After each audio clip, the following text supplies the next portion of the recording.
नमस्कार दोस्तों, स्वागत है आप सभी का आपके अपने YouTube चैनल सिंपल मार्ग में।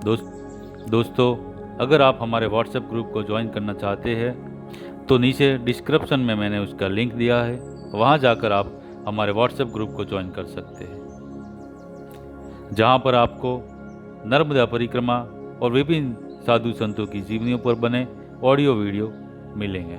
नर्मदे हर।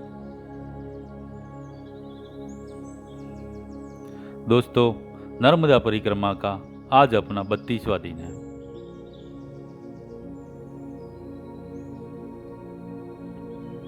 मोरिया से सुडेश्वर, तिलकवाड़ा, मणिनागेश्वर, रेंगणा, सांजरोली, अक्तेश्वर से गरुड़ेश्वर।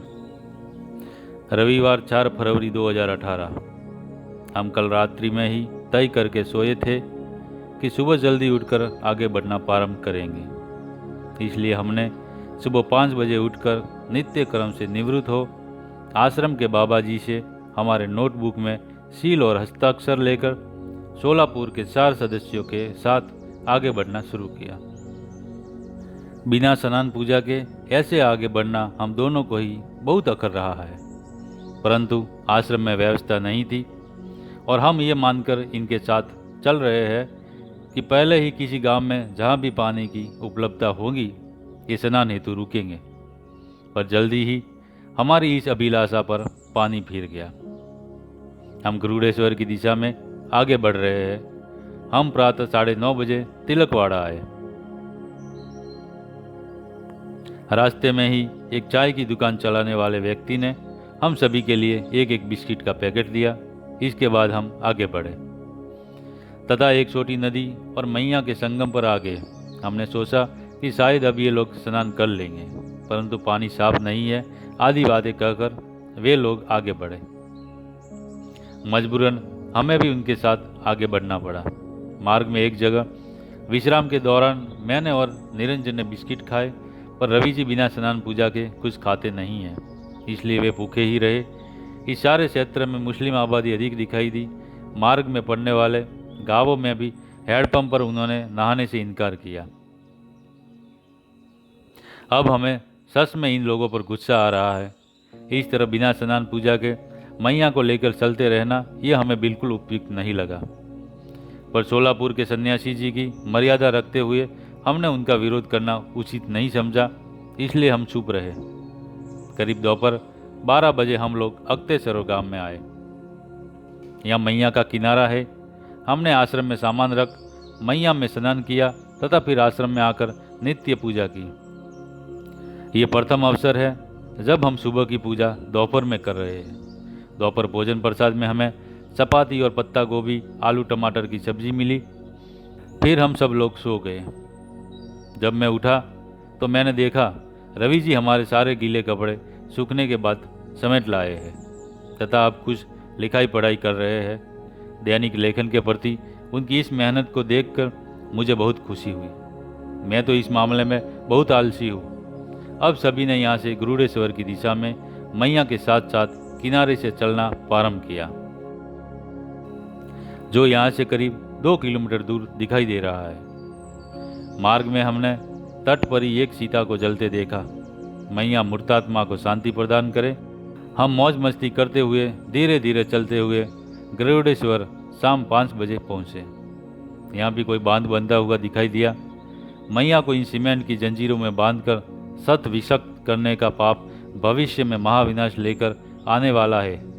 प्राकृतिक संसाधनों का एक सीमा तक दोहन मान्य किया जा सकता है, पर इस तरह से अति करना बहुत अन्यायपूर्ण है। हमने मैया के उस रुके हुए जल में मुंह हाथ पांव धोए। यहाँ भी तट पर ही एक बहुमंजिला इमारत का निर्माण देख लगा।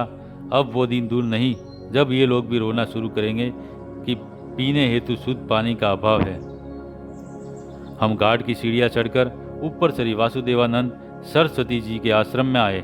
यहाँ उनका समाधि मंदिर भी है।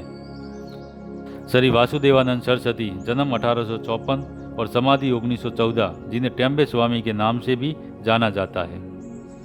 मूलतः महाराष्ट्र के सिंधुदुर्ग जिले के मान गांव के थे तथा अपनी पत्नी के निधन के उपरांत उन्होंने संन्यास दीक्षा ग्रहण की थी। दोस्तों, अगर आप वासुदेवानंद सरस्वती का संक्षिप्त जीवन चरित्र सुनना चाहते हैं तो हमने वीडियो बना रखे हैं, आप प्ले लिस्ट में जाकर वीडियो देख सकते हैं। दत्त संप्रदाय में इन्हें भगवान दत्तात्रेय का अवतार भी माना जाता है। इन्होंने अपनी ईलोक की लीला इसी स्थान पर पूर्ण की। समाधि मंदिर एवं अन्य मंदिरों के दर्शन के बाद हमने कमरे हेतु पूछताछ की। आश्रम से हम 6 लोगों को रुकने हेतु 8 बाय 8 फीट का कमरा दिया गया। हमने वहां आकर अपना आसन जमाया तथा फिर दैनिक पूजन अर्चन किया। इसके बाद हमें पास के ही जनक सूता आश्रम की माताजी की ओर से प्रत्येक को 100 रुपये दक्षिणा और रात्रि भोजन हेतु खिचड़ी और लड्डू का प्रसाद मिला। एक अन्य परिवार की ओर से हमें हलवा मिला। इस तरह हमने रात्रि भोजन का आनंद लिया। हमारे पास कुछ सामानों की कमी है, इसलिए मैं और रवि जी वो सब सामान खरीदने हेतु बाजार गए। नगर छोटा ही है, इसलिए सारी दुकानें रात्रि 8 बजे ही बंद होने को थी।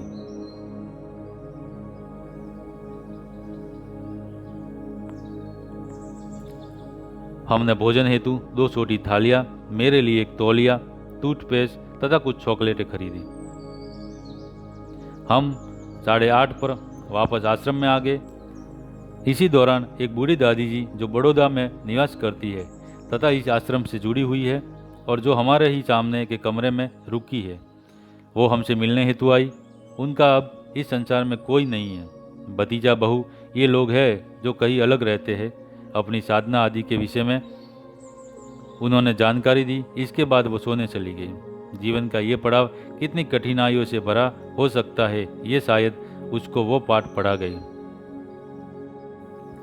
बाद में हम सभी रात्रि करीब 9:30 पर सो गए। इस कक्ष में एक पलंग भी है, पर परिक्रमावासी को ऊपर नहीं सोना चाहिए, इसलिए हम में से कोई भी उस पर सोने को तैयार नहीं हुआ। कल प्रातः हमें चाय और बाल भोग हेतु जनक सूता आश्रम में मैया जी निमंत्रित करके गई थी। आज के उनके स्नेह से हम सभी अभिभूत थे।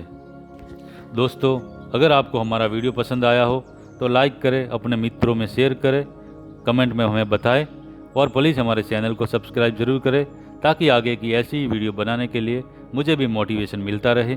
नर्मदे हर।